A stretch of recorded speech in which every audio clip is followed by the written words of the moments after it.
hayi ngangingazi ukuthi kanti ngiyophupha kanje ngelinye ilanga. Unaze nangiphuphisa. Hawu ngaze ngaphupha ezweni. Aphinde futhi afika umkhulu. Ngilele ngiphupha umkhulu efika la ethi nginitshela ukuthi hey ningakufisa ukufa. Ningazenza izinto ezonifaka ekufeni. Uthi kunzima ukuba umuntu omnyama ngoba ufike usebenze kanzima usaphila.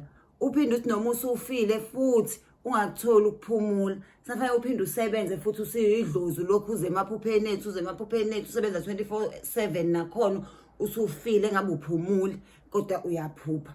Uthi nginimbuza ukuthi ke njoba kumnandi ke nje manje kulungile ke niyazenza izinto enizenzayo seninezicabha ezintsha ezibhalwe staff only nama gate abhalwe entry no exit kodwa senizidestroyelani izinto mekuwukuthi nilwela inkululeko ngoba manje nalezi zinto enizidestroyayo zidestroya nina even more.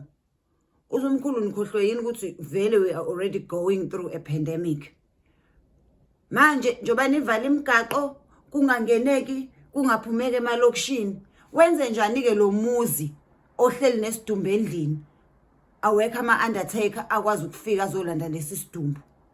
Wenze njani ke lo nesi ofuna ukuyos esibhedlela eshiftini yakhe ukuze afike asize nina seniphoselwa amathiya gas ningasakwazi ukuphefumula sivele sithi sine pandemic enesifo sokuxakeka ngokuphefumula seniphoselwe namathiya gas senidutshuliwe senishile nigqunyelwa ama gas kwenza zonke lento ezenzekayo. Enze njani ke lo nesi nalo dokotela ongasakwazi ukufika esibhedlela ngoba nini imigaqo niyivalile.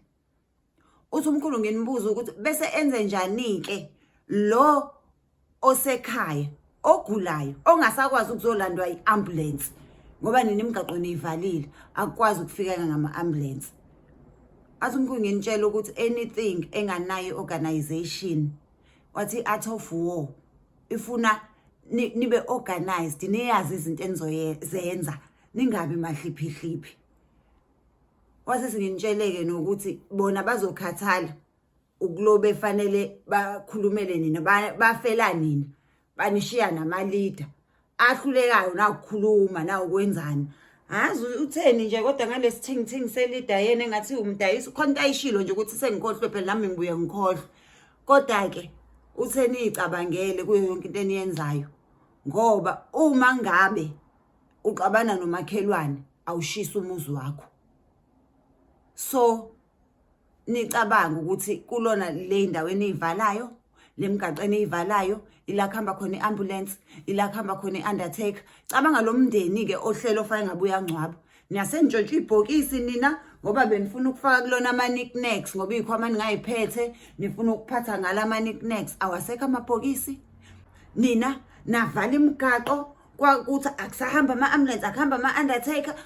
Benze njani laba kufanele bayangcwaba namhlanje laba bekufanele bangcwaba izolo benze njani laba kufanele ngabe baya esibhedlela bayolanda amaphilisi abaphila no chronic babo kufanele bayolanda amaphilisi njalo ngenyanga. Enze njani ugogo kufanele ayolanda amaphilisi eBP.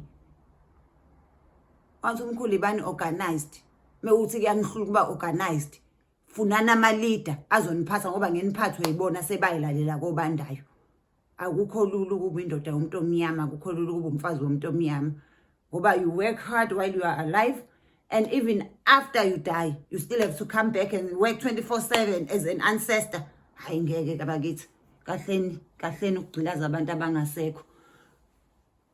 Usho njalo kumkhulu so ngicela before senze izinto sicabanga ukuthi okusalayo lento iaffect abani kakhulu idestroy abani kakhulu ngoba laba nithi niyabacasula bahleli bona kuma suburbs zabo kuma mansions zabo bagadwa ama security kwawona sesebenza 24/7 ngoba wakwazi nokugoduka uyaze kube emalokishini la bahlala khona bahleli bona banethezekile. Ugogo wase next door yakini ongasakwazi ukuyolanda amaphilisi intombi yakho engasakwazi ukuyoklinika iyochecka njoba ipregnant nje. So usumkhulu ucasicabanga ngempela izinto ezizenzayo zilimaza abani kakhulu ekugcineni.